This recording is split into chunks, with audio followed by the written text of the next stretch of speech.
Olá, bom dia. Começa agora mais um Café com Notícias aqui na TV Assembleia, o seu encontro das manhãs. Eu sou Márcia Carvalho e a produção do programa é da jornalista Ananda Fontinelli. Estamos em julho e já começou oficialmente a campanha eleitoral de 2024, na qual serão eleitos vereadores, prefeitos dos municípios brasileiros. Quem vai conversar comigo sobre regras, porque já está valendo aquele período considerado período vedado para muitas ações. Quem vai falar comigo sobre o assunto é a advogada eleitoral, doutora Sânia Aquino, que também é membro da Comissão de Direito Eleitoral da OAB Maranhão. Bom dia, Sânia. Bom tudo dia, bem? Márcia. Bom dia ao público da TV Assembleia. Estamos à disposição. A gente está falando desse período que é considerado já um período de campanha oficial e a gente sabe que já existem algumas restrições e algumas questões que devem acontecer nesse período. Por exemplo, já agora, dia 20, começam as convenções. Eu queria que você me explicasse, por exemplo, o que são essas convenções. Mas antes de você me explicar o que são as convenções, eu quero saber assim, quem vai de fato poder se candidatar nesse período. É muito boa pergunta e é bom a gente esclarecer, né? Porque tem muita gente que se diz pré-candidato ou pré-candidata, mas ele não cumpre o pré-requisito fundamental. Que pré-requisito é esse? Ele está afiliado a um partido político e ter um município como sua residência eleitoral. Que isso é totalmente diferente de ser o domicílio que de fato você mora. Você precisa ter um domicílio eleitoral para então poder estar afiliado a um partido dentro daquele domicílio e então poder concorrer a um cargo eletivo. Esse é um primeiro ponto da sua pergunta. O segundo ponto, que é a questão das convenções partidárias. O que é uma convenção partidária? É uma reunião partidária onde os convencionais, que a gente chama, que são os filiados do partido, vão escolher quais são os candidatos e aí sim surge a figura do candidato ou da candidata oficialmente que irão representar aquele partido político naquele pleito eleitoral. Eu faço essas pontuações porque muitas vezes a gente olha na internet, né?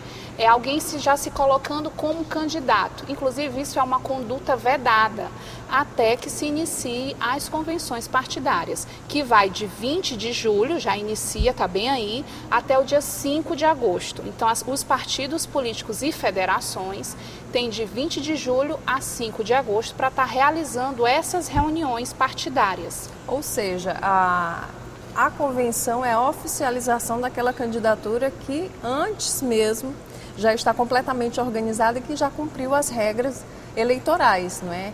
O candidato tem que estar afiliado ao partido e ele tem que ter o registro, né, o domicílio eleitoral, de acordo com aquilo que diz a lei. Esse período de domicílio eleitoral, porque às vezes o candidato ele está em outra cidade, existe um intervalo oficial, no mínimo, quanto tempo ele tem que estar ali? Por exemplo, até 9 de maio, a Justiça Eleitoral ela finaliza a questão de mudança de domicílio, a questão de novos eleitores. Então você fecha ali em maio, a Justiça Eleitoral ela fecha em maio quantos eleitores vamos ter até maio. Todo mundo que se alistou eleitoralmente até maio, seja com mudança de domicílio, seja com novo título, seja as pessoas que vão votar pela primeira vez, é até maio que esse quantitativo fica definido. A partir de maio eu estou proibido de tirar o meu título? Não é isso. Você pode tirar, mas você não participa daquele pleito eleitoral, porque a Justiça Eleitoral ela precisa de um tempo hábil para que ela possa estar fazendo cadastramento de biometria e tudo que envolve a segurança das eleições, porque a nossa eleição ela é feita de forma totalmente digital, né, que é um grande avanço. O sistema de justiça brasileiro de votação é um sistema que o mundo inteiro olha com olhos de aplausos. Então, para que a Justiça Eleitoral continue trazendo segurança jurídica para o pleito, é necessário que ela tenha tempo hábil de trabalhar esse quantitativo de eleitores. Você lembra? O primeiro turno acontece do dia 6 de outubro de 2024, mas assim, de acordo com esse calendário que começa oficialmente lá em janeiro, e aí é a pré-campanha, né? E a partir de julho se torna uma campanha oficial. ainda há prazo, por exemplo, para o registro dessas candidaturas. Eu vi aqui que dia 15 de agosto é o prazo limite. Né? O que acontece? Você, como eu te falei, a gente tem convenções até o dia 5 de agosto. Aí existe um prazo. Por exemplo, eu fiz uma convenção, aquele partido político ou federação tem um prazo para fazer o registro daqueles candidatos junto à Justiça Eleitoral. E esse registro vai até o dia 15 de agosto. E aí, a partir do dia 16, a gente realmente tem a propaganda eleitoral, o começo não é da propaganda eleitoral, mas o começo da campanha eleitoral. Então, de fato, oficialmente, a campanha começa no dia 16. Sim. E aí, a campanha tem novidade esse ano? A gente sabe que a legislação eleitoral, ela vai evoluindo. Sim. Eles vão corrigindo pontos que são sensíveis, que são observados em eleições em pleitos anteriores. E esse ano, quais são as novidades? Olha, a gente teve a edição de 12 resoluções, né? Então, assim, o que eu posso trazer aqui é aqueles pontos que a gente utiliza de forma mais frequente nas eleições, né? Por exemplo, a questão, que aí já não é nem dessas resoluções de agora, mas é uma questão que eu acho que é sempre importante a gente tocar, que é a questão das cotas. Né, as cotas eleitorais, né? Nosso sistema, a gente tem tanto cotas eleitorais de gênero, quanto as cotas eleitorais de raça. E esse quantitativo, ele também diferencia. Por exemplo, as coligações majoritárias ou também as candidaturas de parlamentares, né, de vereadores, de proporcionais, elas precisam atender aquela cota mínima de 30% de mulheres nas chapas. Já é uma regra oficial, não pode, de fato... nenhuma campanha pode ocorrer, nenhum partido pode participar sem obedecer essa regra. Não pode. E mais do que não poder, a gente tem visto, e hoje já é jurisprudência consolidada do TSE, que as candidaturas fictas, que são candidaturas onde a gente vê que a mulher ela está sendo utilizada, né, para fazer uma candidatura laranja, mandatos que são conquistados a partir desse tipo de candidatura são mandatos que estão sendo cassados pela Justiça Eleitoral. Então, de fato, é uma cota que precisa ser observada, não só pela questão social dela, mas sobretudo porque o mandato pode ser cassado, se ela não for cumprida. Uma outra cota que é muito interessante a gente trazer é a cota de negros. Por que eu acho ela interessante? Porque a gente tem um grande quantitativo de população negra, né, no nosso estado, por exemplo, e a gente não vê essa representatividade nas casas legislativas ou nos executivos municipais. Então, assim, essa cota ela vem para fomentar exatamente essa participação da população negra na política. E essa cota, tanto de gênero quanto de raça, este ano, e aí é a inovação que você me perguntou, este ano ela vem também representar não só uma cota para você fazer o registro de candidatura, mas também para você receber o fundo especial de eleição, fundo especial eleitoral. Então, os partidos políticos terão que observar a cota também para receber esse fundo, porque vai haver um fundo especial de fomento para essas candidaturas. Agora, Sânia, a gente vê que a maioria da população do Brasil, né, em termos de estatísticas, tanto eleitorais de eleitores quanto de população, a mulher ela aparece como maioria. Sim. Né? E a gente vê claramente ao longo de todos esses anos que a mulher continua sendo uma minoria. Apesar dessa cota, por que você acha que ainda não conseguimos alcançar um número? Inclusive, Márcia, eu sou pesquisadora dessa área de gênero, política e raça. E assim, nas pesquisas que a gente faz, comparando sobretudo o Brasil com outras democracias latino-americanas, a gente observa que, de fato, o Brasil ele ainda está em passos de engatinhar para esse momento, né, de paridade no parlamento ou no executivo, na política. Porque os partidos políticos, isso perpassa a direção dos partidos políticos. Porque eu preciso fomentar o papel de liderança feminina, não só na parlamentar, mas prioritariamente na base. Porque se eu não tenho, por exemplo, um partido político onde a mulher esteja na direção desse partido, que ela também ajude a tomar decisões nesse partido, como é que eu posso assegurar um maior número de mulheres numa bancada. É muito complexo. Mas eu percebo assim que o Brasil, a gente ainda engatinha porque é uma questão social e educacional, né? Infelizmente, a mulher no Brasil, ela vive de forma sobrecarregada. E a mulher, quando ela se torna candidata, dela não é tirado nenhuma sobrecarga. Então, por Continuam exemplo, as mesmas obrigações. Exatamente. Cuidar da família, dos Isso. filhos, da casa, não é? Exatamente. Então, a mulher que é candidata, se ela é mãe, ela continua sendo mulher, candidata, mãe. Se ela é esposa, ela é mulher, candidata, esposa. E muitas vezes ela não tem do companheiro ou da rede de apoio um apoio para estar na política. Coisa que a gente não vê do lado oposto, né? Se a gente for observar, por exemplo, os parlamentares, grande maioria tem o apoio de suas famílias, o apoio das suas esposas, das suas companheiras. E aí eu costumo dizer que é porque ainda existe, infelizmente, na nossa sociedade, aquela máxima de nem tudo é assunto de mulher. Infelizmente. A gente vai para um rápido intervalo e já já a gente volta com Café com Notícias para falar mais sobre esse período super importante que antecede as eleições do dia 6 de outubro. A gente volta já.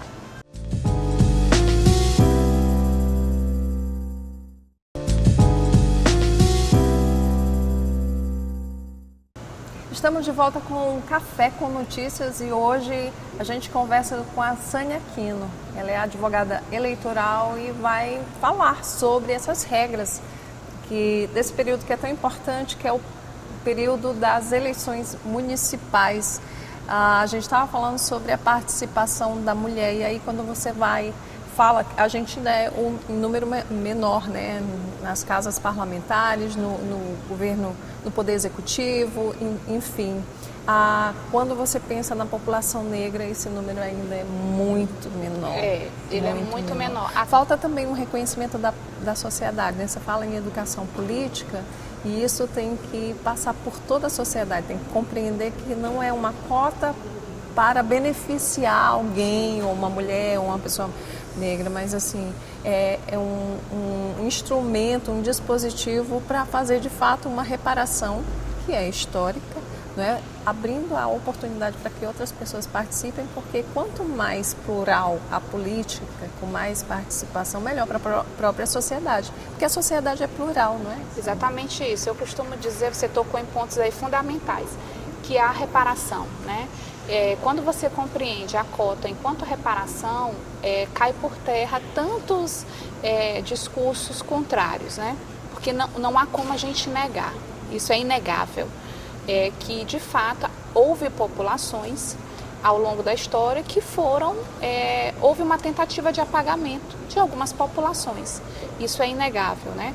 E a gente vê isso com a população negra, mas também uma população que aí é uma população que eu, enquanto pesquisadora da área, percebo que a gente precisa aperfeiçoar mais, é quando você trata das populações dos povos originários. Sim. Aí sim o apagamento ainda é maior, né? Porque aí perpassa uma questão de formação cultural desse povo, sim, que compreende a política de uma outra forma, que compreende a sociedade de uma outra forma. E a sociedade ocidental não se preparou para lidar com essa nova realidade, né? Então, de fato, as cotas, elas são um ponto de humanização da política. Quando você tem um parlamento plural, você consegue entregar pluralidades nos mandatos. Por exemplo, eu costumo dizer assim, é totalmente diferente quando você tem dentro de um parlamento uma pessoa com deficiência física. Por quê? Porque uma coisa é eu legislar para deficientes físicos sem ter um colega parlamentar deficiente físico, sem observar diariamente as dificuldades de acesso que ele tem. Sim. Sem observar diariamente como é difícil ele usar a tribuna para fazer um pronunciamento. Então é totalmente diferente. É porque essas pessoas ocupando esses espaços, eles abrem perspectivas, não é? É necessário você sentir, né? Exatamente. O que o outro sente. E como isso não é algo muito fácil, as pessoas não costumam se colocar no lugar do outro, é importante principalmente, e é um direito, né? que todas as pessoas, independente de cor, raça, condição física e tudo, estejam, participem, ocupem esses lugares, porque o nosso Brasil é um Brasil imenso. E aí, voltando para a questão das datas, né, importantes, a propaganda em rádio e TV, estou vendo aqui que dia 26 de agosto de 2024, os candidatos já podem ocupar seus horários, mas também tem umas regras aí que são importantes. Né? Exatamente. O horário eleitoral, ele é obrigatório e gratuito, né? Então, as concessionárias de TVs e rádios, que são concessões públicas, elas não têm uma escolha de veiculação, elas são obrigadas a veicular. Né? E aí, assim, além disso, a gente tem que observar o seguinte, o horário eleitoral, ele é um horário para ser informativo. Então, por exemplo, agora no pleito de 2024, as regras para discursos ofensivos, discursos preconceituosos, discursos de ódio, as regras estão mais rígidas. Né? Muitas vezes a gente observa durante a propaganda eleitoral aquelas tarjas, né? Numa propaganda de um certo político, essa propaganda foi retirada por violação, porque de fato na propaganda eleitoral não pode conter elementos como esse, elementos discriminatórios, vexatórios. Às vezes demorava um pouco, né, para tirar do ar, depois de muita, às vezes uma ação de um candidato, então pedindo para tirar do ar. Às vezes tinha um prazo assim, a propaganda irregular continuava hoje em dia é imediato. Hoje em dia é quase que imediato, por quê? Porque hoje em dia existe uma filtragem maior da Justiça Eleitoral, há um observatório. Dentro da Justiça Eleitoral, há vários observatórios. Um deles tem o Observatório de Diversidade, tem o Observatório da própria eleição. Então, assim, são servidores da Justiça Eleitoral, são magistrados, são advogados, pessoas das organizações civis públicas que estão ali observando o pleito. Então, assim, nem sempre vai ser uma denúncia do opositor. Né? Muitas vezes já vai ser aferido a partir desse observatório.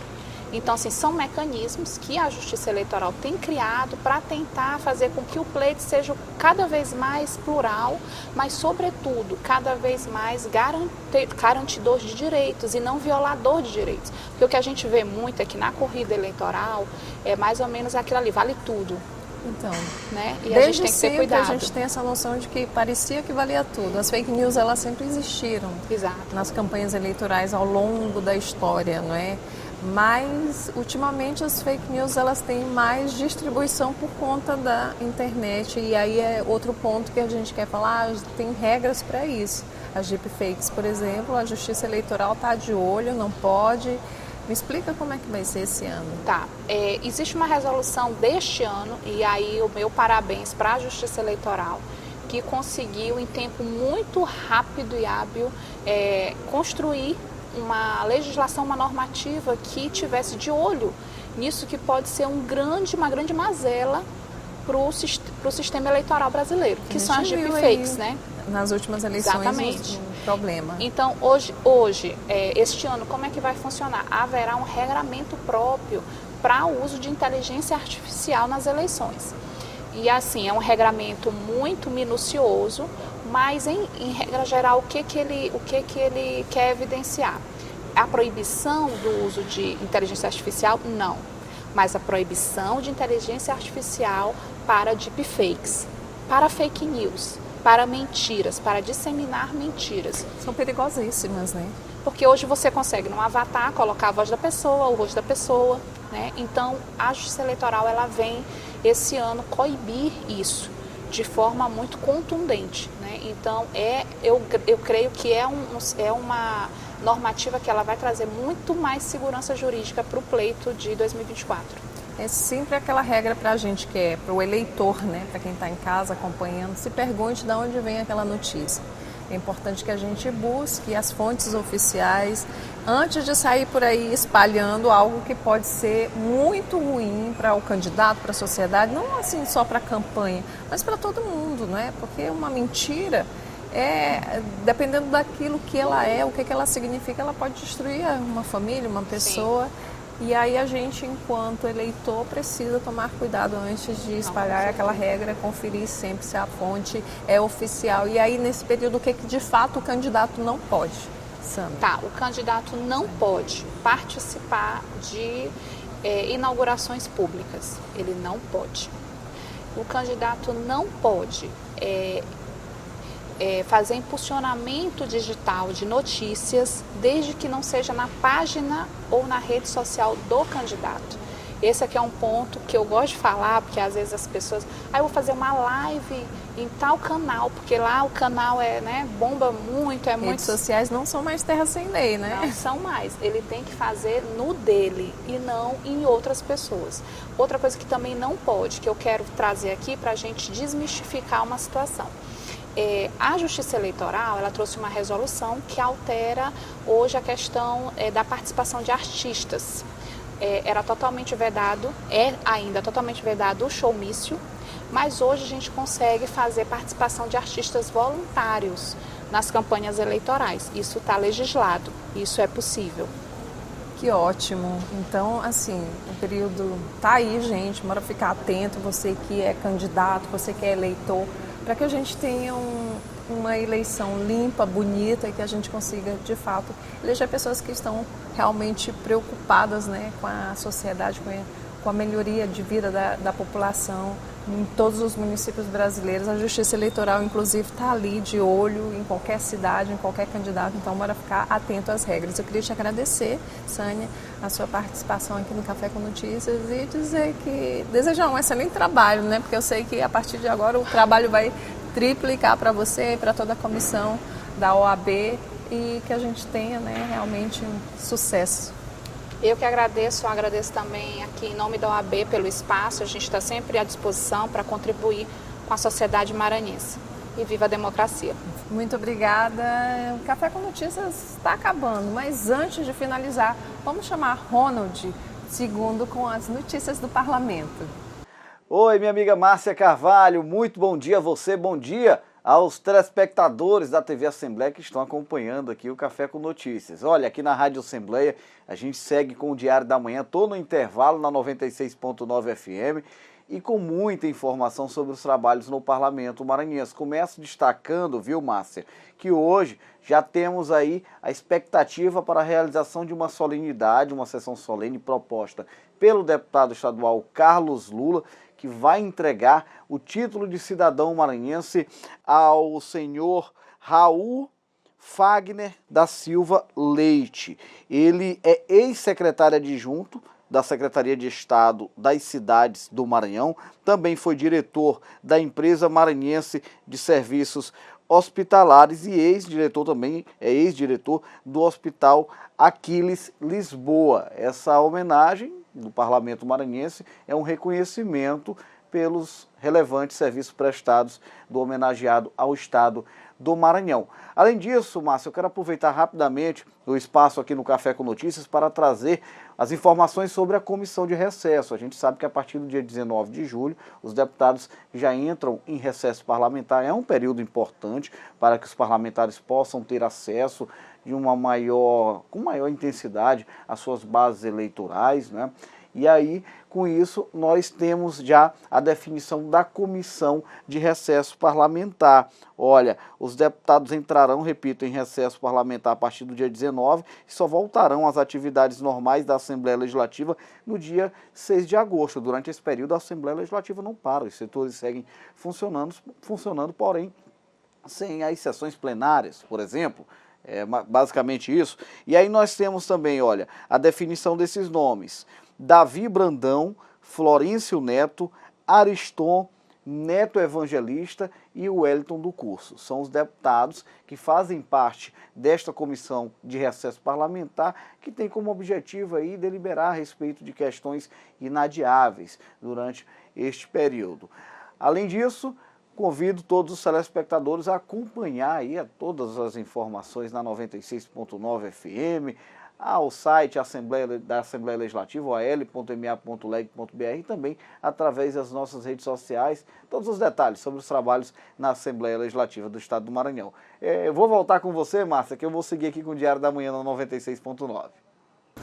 Muito obrigada, Ronald. O Café com Notícias fica por aqui. Tenha uma ótima semana para vocês. Até o nosso próximo encontro.